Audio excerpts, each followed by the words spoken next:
Tem coisas que a gente ouve quando a gente é criança que parecem inofensivas. Palavras, julgamentos, classificações que marcam profundamente a psique de todas as mulheres. Talvez quando você era criança você tenha ouvido muito a palavra princesa, as pessoas que te cuidavam, que te amavam, talvez chamassem você de princesa. Isso é uma palavra que eu ouvia bastante.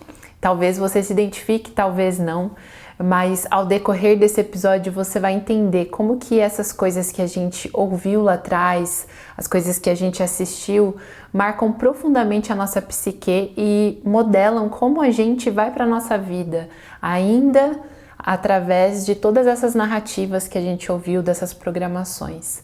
E esse é o podcast Sem Véu, seja muito bem-vinda. Aqui é o lugar onde a gente tira todas as ilusões que nos impedem de ser quem a gente realmente é. Eu sou a Solires e eu caminho com outras mulheres que estão dispostas a se despir de tudo aquilo que não faz mais sentido na vida, para a gente viver uma vida com muito mais presença, com muito mais poder e com muito mais liberdade.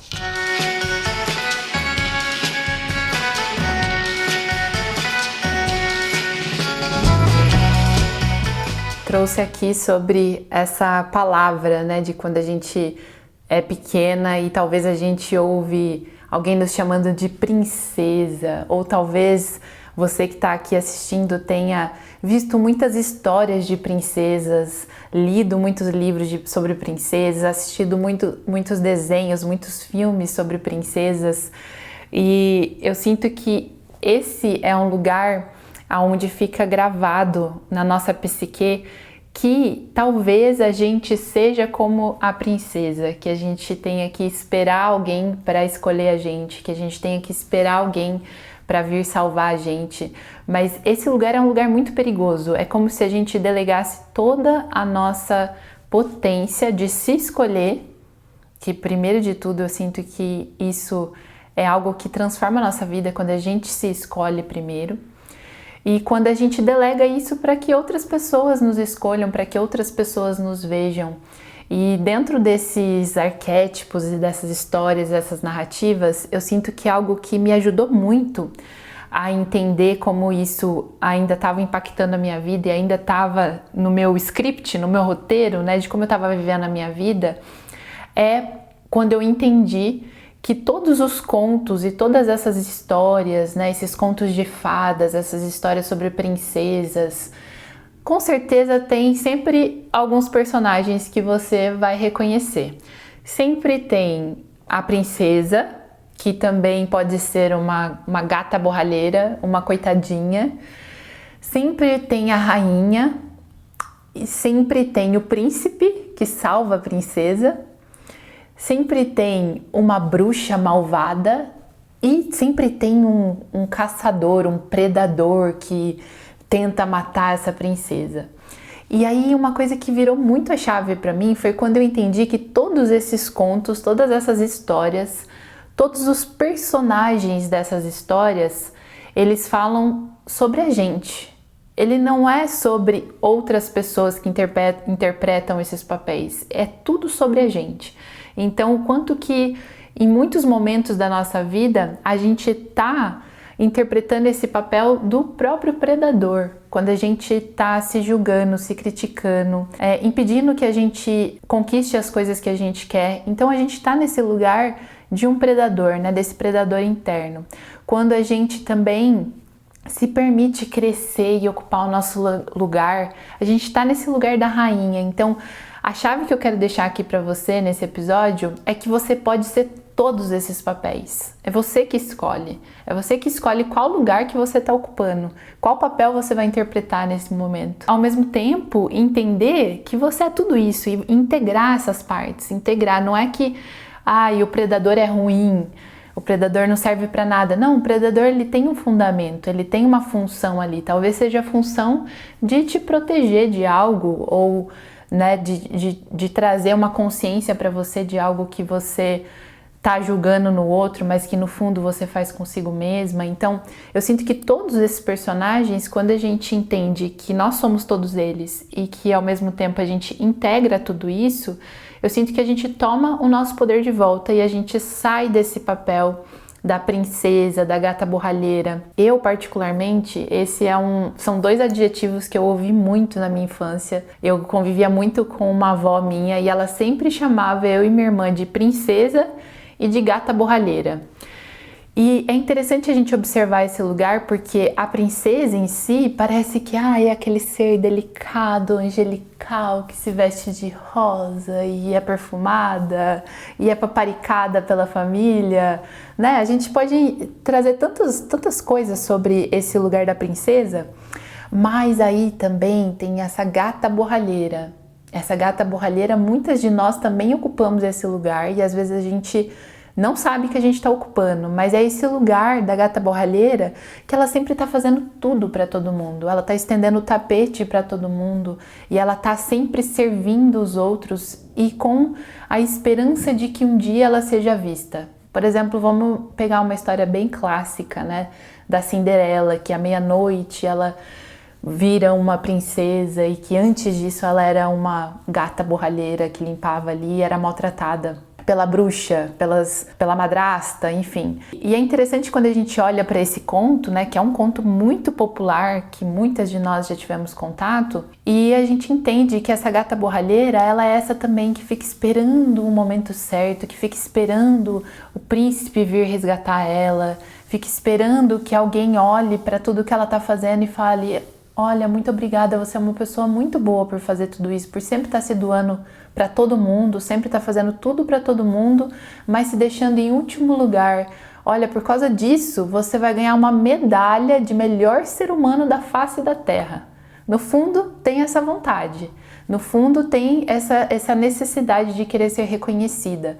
Mas é uma ilusão. Como aqui a gente está tirando todos os véus, né? A gente está trazendo bastante essa temática, a gente olhar para esse papel e entender que isso é uma ilusão. Enquanto você estiver esperando que alguém te escolha e você não está fazendo isso primeiro com você, isso vai ser impossível de acontecer na sua vida. Porque você não está dando para você mesma, você não está se escolhendo, você está se deixando em último lugar, você está tirando do seu para continuar dando para o outro. Sendo que é aquela analogia da máscara de oxigênio. Quando tá acontecendo alguma coisa, primeiro você tá bem. Você põe a máscara de oxigênio em você primeiro, para depois você conseguir ajudar o outro, para você conseguir transbordar aquilo pro outro. Então, não tem outro caminho. O único caminho é a gente começar de fato a retomar essa consciência, esse poder, parar de ficar querendo que os outros façam aquilo que você quer, começar a entender as suas necessidades. Tudo isso vai tirando a gente desse lugar de submissão, de falta de autonomia, vitimismo, de coitadismo. Eu sou a coitadinha, alguém me vê e alguém me salva porque eu sou tão coitadinha. Imagina, eu tive durante muito tempo esse lugar e eu não percebia. Aí um dia, já nesse caminho do autoconhecimento, com muitas terapias e muitas jornadas, eu percebi que eu, adulta, quando eu ia visitar o meu pai, a minha família paterna, que são muito importantes na minha vida e a gente tem uma relação muito boa, e eles têm sítio, né? São pessoas que trabalham muito, pessoas que, como eles dizem, eles ralam muito, sempre tá com uma vida difícil, uma vida dura, trabalham muito, são pessoas muito dedicadas, mas eles têm sítio, eles têm animais, eles têm uma vida boa, eles plantam a própria comida, eles têm liberdade do tempo deles. E para mim isso é um valor que eu admiro muito e que eu quero isso para minha vida. Só que muitas vezes quando eu ia lá, eu ainda me colocava num lugar de pequenininha, de coitadinha. Então eu já estava me dando muito bem na vida, eu já estava tendo um trabalho maravilhoso, tendo uma relação maravilhosa, tendo uma casa maravilhosa, e muitas vezes eu ainda estava num lugar de pequenininha, de coitadinha, porque eu queria talvez alguma coisa ainda, eu achava que meu pai devia alguma coisa para mim. Então é muito importante quando a gente olha para esse lugar, porque quando a gente está nesse lugar da coitadinha, da gata borralheira, da princesa que fica esperando, a gente ainda está num lugar infantil, num lugar que a gente não está assumindo o nosso poder, não está assumindo o nosso lugar, um lugar que a gente não tá, de fato, ancorada na nossa verdade, né? A gente ainda tá vivendo uma historinha que nos contaram. Então, o ponto de virada para mim é esse. É você olhar para sua vida agora, nesse momento, e perceber aonde você ainda está esperando algo. Aonde você sente que falta alguma coisa ainda. Porque é nesse lugar que muitas vezes está a grande virada. Porque enquanto a gente está nessa postura de que eu preciso de algo de fora, que alguém venha me salvar, eu preciso sentir o amor que vem de fora e ainda não consigo sentir esse amor aqui dentro, a gente ainda está num lugar pequeno, num lugar que a gente ainda não está conseguindo nutrir e dar isso pra gente. Aonde a gente está ainda esperando isso nos nossos relacionamentos, nos nossos trabalhos, nos cargos, nos lugares que a gente ocupa, o quanto que a gente ainda está esperando que alguém veja o quão boa a gente é. Porque se você não acredita que você é, qualquer coisa que alguém falar, você vai acreditar que aquilo é verdade. Se você não sabe quem você é, qualquer sugestão vai te tirar do seu caminho. Então é muito importante a gente olhar para esse lugar e ver aonde a gente ainda está esperando algo, onde a gente ainda sente que falta e que não é suficiente. Porque ainda é esse lugar de que a gente não está se dando o suficiente. A gente está esperando que venha de fora, mas a gente ainda não está conseguindo se dar o suficiente. E uma mulher que está cansada e está fazendo tudo para todo mundo, com certeza não vai sobrar para ela dar para ela mesma. Porque ela está se colocando em último lugar, ela está falando, não, eu tenho que acordar cedo, ir trabalhar, responder, falar com todo mundo. E aí no final do dia, se eu sentir vontade, eu vou fazer uma caminhada. Eu fazia isso durante muito tempo. Até eu entender que não, primeiro de tudo eu acordo, mesmo que eu tenha uma manhã um pouco mais lenta, que hoje em dia eu tenho esse privilégio de trabalhar, de ter meu próprio horário, eu vou me dedicar um pouquinho para mim, porque eu sei que se eu deixar para o final do dia, talvez eu não faça. Então isso é autoconhecimento, isso é você entender o quanto que você ainda tá nessa postura de fazer muito para todo mundo e fazer pouco para si mesma. E quando a gente começa a se colocar em primeiro lugar, se escolhe, não fica esperando isso de fora, a gente vai para a mulher que escolhe e deixa de ser a menina que espera. E isso para mim foi uma chave que mudou totalmente, assim, quando eu sei e eu tenho a certeza absoluta que fui eu que escolhi. Então qualquer situação que se apresente na minha frente, fui eu que escolhi. E eu também posso escolher mudar, eu também posso escolher fazer diferente. A cada instante, tudo que se apresenta, eu escolho. Sou eu que estou escolhendo. Isso traz um empoderamento muito grande para a nossa vida. E para chegar no finalzinho desse episódio, eu quero trazer um trechinho de um livro. E já quero que vocês deixem os comentários se vocês querem que eu traga livros também que eu estudei, que fizeram bastante sentido para mim nessa jornada também de conexão com o feminino. Esse aqui é um livro que eu jamais compraria pelo título. Eu não sei você, mas há um tempo atrás, não digo hoje, né? Mas há um tempo atrás, se eu visse esse livro na banca, eu teria vergonha de comprar. Não sei porquê. Mas esse livro chama A Prostituta Sagrada. Não sei se vocês já leram, mas esse livro eu falo assim que é um livro iniciático e foi muito legal, porque foi minha mentora, a Nevenka Garcia, que recomendou esse livro, e eu lembro que desde quando eu comecei a ler, eu comecei a ter muitos sonhos iniciáticos, muita coisa começou a mudar na minha vida. E foi legal assim também, porque quando eu finalizei, o Lucas se interessou em ler também, para ele entender um pouco mais, porque esse daqui é uma mulher que analisa a psique feminina, então é uma mulher escrevendo e estudando sobre outras mulheres. É diferente porque hoje em dia a gente tem muita literatura que falam sobre a psique feminina, mas através de um olhar masculino. Então eu sinto que cada vez mais mulheres podendo falar sobre isso, mais a gente se compreende, né? Eu sinto que é mais fácil, a gente entende a nossa linguagem. E esse livro é muito especial e ele traz uma parte aqui falando sobre essa integração, né? Que eu acredito que quando a gente consegue integrar o nosso feminino e o nosso masculino, a gente está integrando o nosso lugar de adulta, o nosso corpo de adulta, né? A gente consegue se manter porque a gente tem o nosso pai e a nossa mãe aqui dentro. E esse livro, ele fala um trechinho aqui que ele fala assim: o feminino, nesse sentido, é o elemento complementar. É o feminino que completa a individuação de cada sexo.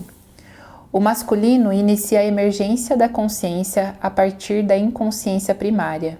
E o feminino inicia a complementação da consciência pelo contato restabelecedor com o inconsciente.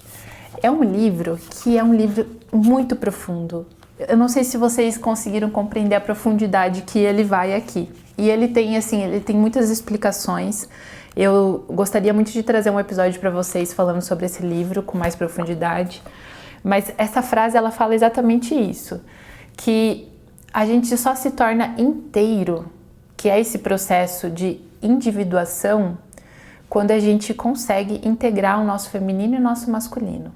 Essa para mim foi a grande chave, que o feminino, ele é como se fosse um processo complementar, né? Por mais que estamos num corpo de mulher, às vezes a gente precisa fazer essa travessia, passar por essa jornada feminina para a gente conseguir integrar tudo isso e olhar para aonde falta, aonde que faltou, em que momento da nossa vida começou essa crença de que eu tenho que ser pequena, porque senão pode faltar amor, eu tenho que me diminuir para caber, porque senão eu não vou ser escolhida, eu vou ser abandonada.